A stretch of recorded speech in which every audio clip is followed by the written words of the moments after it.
Hello and welcome back to the channel. Today I've got a video all about my first impressions on the Nike Vomero 15.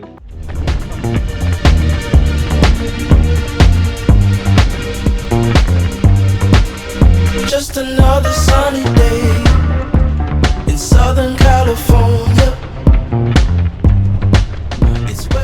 So in this video I'm going to talk to you about the updated version of the Nike Vomero 15, break down the specifications of the shoe, pros and cons of the shoe, and obviously my first impressions after running in the shoe. The Nike Vomero 15 has been 2 years in production for Nike. It came out just over Christmas and the New Year. The shoe was actually going to be discontinued, but there was rumours floating around back end of last summer that the shoe was in production, but it is here and it is obviously in the hands of many runners. There is the Vomero 16 which is coming out in the summer, so this could be a small stopgap shoe until the 16 comes out. So if you're a runner and you're looking for a daily training alternative to the Pegasus 37 from Nike, it has a little bit more of a comfortable upper and it has a much more durable outsole. So let's start off with the upper of the shoe. So the upper is completely new, it's changed from the Vomero 14.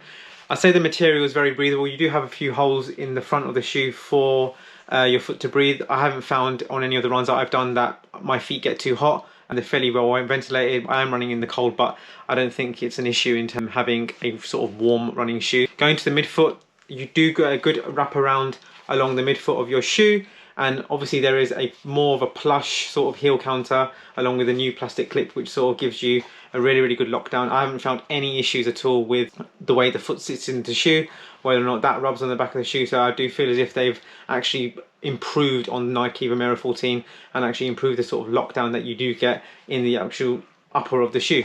Lacing wise, you've got a traditional set of laces. You can actually do the runner's knot, which is what I prefer to do. The tongue itself, I'm not too sure about the tongue actually. It's slightly padded. You've got like little gel sort of inserts on the tongue. My only concern with the tongue is that it is a little bit thin, and also it runs quite long. So if you do not wear long socks, you're going to get a rubbing of the tongue on the top part of your foot, which can be quite annoying. It also folds down as well, which I'm not too sure if that's a design flaw of the shoe, but it actually does do that. Moving on to the cushion, so you've got 3 different specific differences about the cushioning system. It actually labels what's actually inside the cushioning system on the tongue of the shoe. The shoe is split up into 3 different units. So in the heel you've got Zoom X, which is running from the heel down to the midfoot. On top of that sits an Air Zoom unit, which is double the size than the Vomero 14. That is all wrapped by a piece of foam which is known as SR02, which I believe is in the Nike Joyride, and that sort of as a sandwich that has the Zoom X squashed inside along with the airbag. So the predominant foam is the SR02 and it is quite firm. I'm not gonna lie, the shoe is very stiff, much different to other softer shoes that are out there at the moment. So if you do prefer a cushioned ride but also on the firmer side, then the Vomero is going to be something that you're going to look to want to try. It's definitely a lot more firmer than the Pegasus. So if you find the Pegasus being a little bit too soft, a little bit too mushy, not giving much back in terms of when you put your foot down and then you sort of toe off, then this is something that you might want to try. Would I say it's completely comfortable? I'd say it's cushioned, but it's not a max cushion shoe. If you're looking for a really soft ride, very plush sort of upper, very sort of comfortable, soft cushioning landing, this is not the shoe for you. This is something which does shock absorb really well. I don't find as if you get the return from the Zoom X in the heel. I think it's in the wrong place, in my opinion, in this shoe. I'm not a heel striker. I tend to land sort of midfoot and then off, whereas the Zoom X is completely in the heel and then a thin amount in the sort of front of the shoe. So I personally don't feel the energy return that you get from other Zoom X shoes. Bearing in mind this doesn't have a carbon fibre plate, so you're not naturally going to get that sort of propulsion sort of feeling.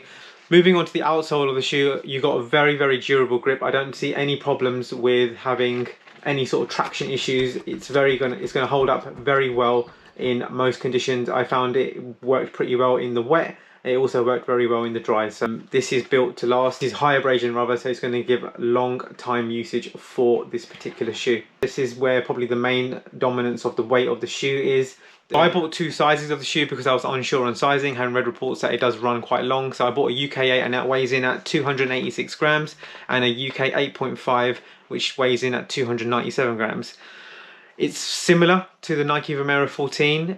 I think the extra added weight does come from the outsole of the shoe. You do have a complete coverage of the shoe, so this is something that is going to give the shoe longevity, and it's going to go for miles. So this shoe, in my opinion, sits as an easy / recovery day shoe, but it's also toned towards long miles. If you're running anything longer than 10k, 10 miles, then this is something that you might want to have on those easy recovery days. So let's talk about the stack height of the shoe. You've got 26 in the heel and you've got 16 in the forefoot, so that gives it a 10mm offset. The Nike Vomero 15 is a very good running shoe for those long daily training runs with a very high stack height, but with very firm cushioning. I'd say it's for a model of athletes looking for a classic ride, a classic Nike ride. It features most of the new Nike technologies with the foam, improved lockdown, and obviously the better upper fitting. In my opinion, I think they could have made the Vomero 15 a little bit lighter, but I believe the extra weight comes from the very, very durable outsole that you have actually on the bottom of the shoe. In terms of the pros of the shoe, it's got good comfort, very good shock absorbing with stable cushioning. It's a very, very sturdy shoe. You've got very stiff cushioning. The upper is very durable.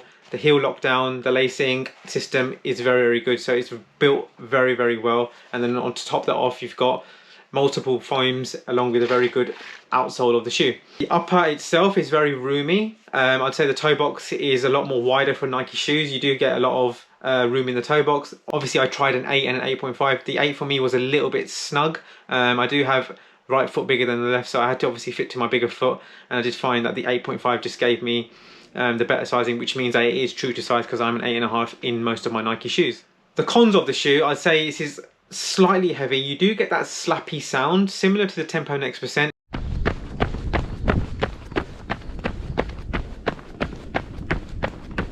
which for me, it doesn't bother me too much. For those who like a softer sounding shoe that's quite quiet on the roads, less noisy underfoot, this might irritate you. It does sound very similar to Tempo Next Percent, slightly toned down, but that is predominantly because of the type of rubber that they have got on the outsole and the coating that is actually on the actual rubber. Con number 2, it's not as snappy as I would like it to be for an easy / recovery day shoe. So I don't believe this is very good for a speed run. I have tried a few miles at it as a first impression at speed with some strides as well. It's good, but you don't get nothing back. I don't believe once you land that foot down, you just do not get that propulsion or that energy return back from the shoe that you would expect with Zoom X. There's not enough of it, and it hasn't been utilized in the right way for you to get that energy return back. So this is not a snappy shoe. It's firm, but a little bit disappointing that you don't get that back from the Zoom X, considering that it is marketed to have Zoom X in the shoe opposed from having React. If you do not like a firm ride, this is not the shoe for you. If you prefer something a little bit more softer, a little bit more plush, then there are other shoes on the market that will benefit you way better for that easy / recovery day shoe. Those miles that you just want to literally just run to feel, turn everything off, nice and enjoyable, save your legs for the harder sessions. It's going to be a little bit firm for you, so you're able to look at other brands and other shoes which serve you better. For me, I have a little bit of a lazy big toe. I need that extra assistance of a firmer ride. Run a lot more miles in the shoe to see if the sort of foam sort of gives a little bit back. I will reserve my judgment into sort of making a final call that it is completely firm and it's not something that I particularly would wear. I will give it the benefit of the doubt. I do like the firmer ride, but on the same side, I do want and looking for a more cushioned shoe for those easy and recovery days. So just for comparison, comparing the Nike Vomero 14 compared with the 15, so they do have a very different look about them. I would say that it's been completely redesigned from the top to the bottom of the shoe. The Vomero 15 does go back to the Vomero's roots of the Vomero 5 with a more traditional sort of look, especially with that plastic heel canton on the outside, opposed to what the Vomero 14 was. So thank you for watching this first impressions review of the Vomero 15. I will be doing a lot more shoe reviews. I am eagerly awaiting the drop of the Nike Zoom X Invincible Run. I think that shoe is going to be something that I will be very, very, very excited to try. From what I've heard from the reviews, that is a very sort of plush, enjoyable ride for those easy and recovery day shoes. for the time being a few more miles in it, see if the foam gives a little bit more back as I sort of train a little bit more in that shoe. If it doesn't, then I'll simply just return the shoe, because you do get a 60-day window to return shoes back with Nike. There's plenty of more other content coming on the channel. I've got another video coming out about Project Half to summarize what I've been doing the last month or so, and there's a few other more things that are coming to the channel, so do keep your eyes peeled. Do like, share and subscribe, and make sure you turn on that bell notification so you know when I've posted a new video. Do share with your friends, the channel is growing. Super excited for the feedback that I do get off everyone regarding the channel, so it is really nice to hear and reach out from everyone. And if you do have a comment, please drop it down below and I will get back to you once this video drops. But in the meantime, I hope your training is going really well, and I'll catch you in the next video. Cheers.